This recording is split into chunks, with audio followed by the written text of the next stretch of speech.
আমি ডাক্তার Mohammad Motiur Rahman, manager livestock service training, BRAC কৃত্রিম প্রজনন এন্টারপ্রাইজ। আমি আজকে আলোচনা করতে আসছি গবাদি প্রাণীর লাম্পি স্কিন ডিজিজ সম্পর্কে। এটি একটি মারাত্মক ভাইরাসজনিত রোগ।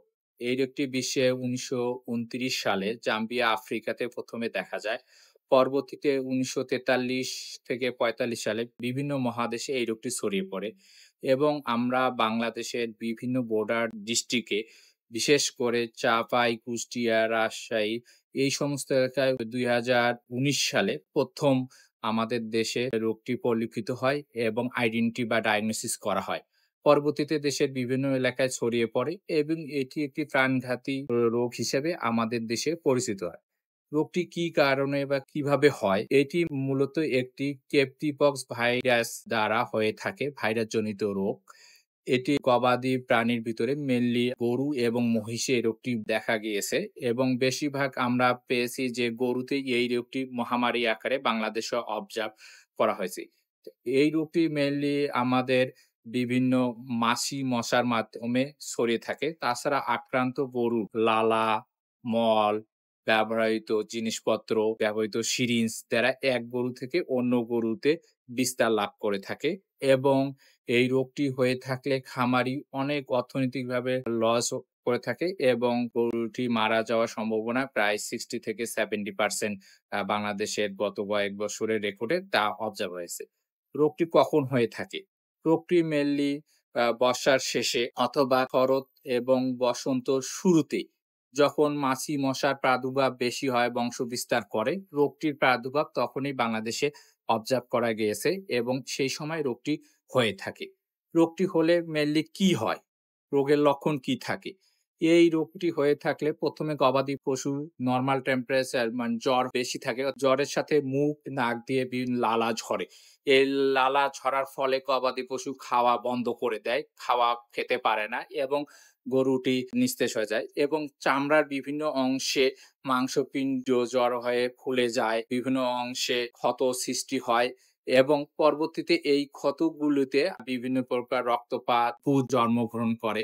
এই ক্ষত অথবা চামড়া ফুলে যাওয়ার অংশটি বিশেষ করে মুখ, পায়ের অংশে এবং পেটের বিভিন্ন অংশে বেশিভাবে দেখা যায়।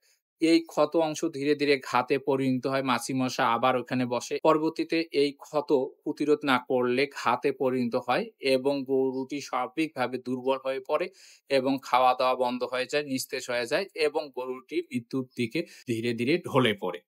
এখন এই রোগটি হলে আমাদের প্রতিরোধের ব্যবস্থা বা কিভাবে আমরা প্রতিরোধ করব? ১ নম্বরে আমরা বলি সুস্থ গরুকে অবশ্যই ভ্যাকসিন করাইতে হবে এবং প্রতি বছর এই ভ্যাকসিনটা করতে হবে।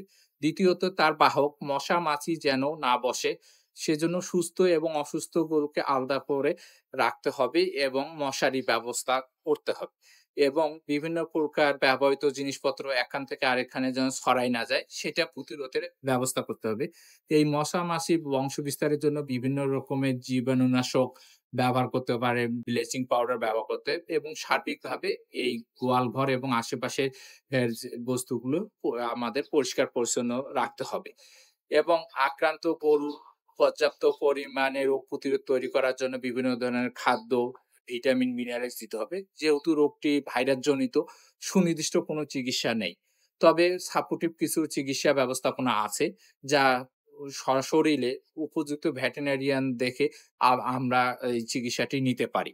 তা আমার আজকে আলোচনার বিষয়টি যেটি ছিল যে, যেহেতু এখন ডিসেম্বরের শেষ, জানুয়ারি, ফেব্রুয়ারি এই মাসগুলোতে আক্রান্তর হার কম, প্রাদুর্ভাব কম। সেহেতু এই সময় গরুগুলো সুস্থ আছে এবং এই ২-৩ মাসের ভিতরেই জানুয়ারি, ফেব্রুয়ারি, মার্চের ভিতরে আমাদের সুস্থ গরুগুলোকে ভ্যাকসিনেশন শুরু করতে হবে এবং শেষ করতে হবে। কারণ একবার এক এলাকায় এই রোগটি ছড়াই থাকলে পরবর্তীতে রোগ প্রতিরোধ করা বা ভ্যাকসিনেশন দিলে কাজ হয় না। এইজন্য আমরা আপনার পাশে আছি। আমি ভেটেরিনারি হিসেবে আছি। আমাদের টিম আছে ব্র্যাকের ওর সংশ্লিষ্ট যারা জানে তাদের কাছে আপনি পরামর্শটি গ্রহণ করতে পারবেন। এই পরামর্শ গ্রহণের জন্য আমাদের কল সেন্টার নাম্বার আছে। আমাদের নাম্বারটি আমি বলতেছি 09606 162636।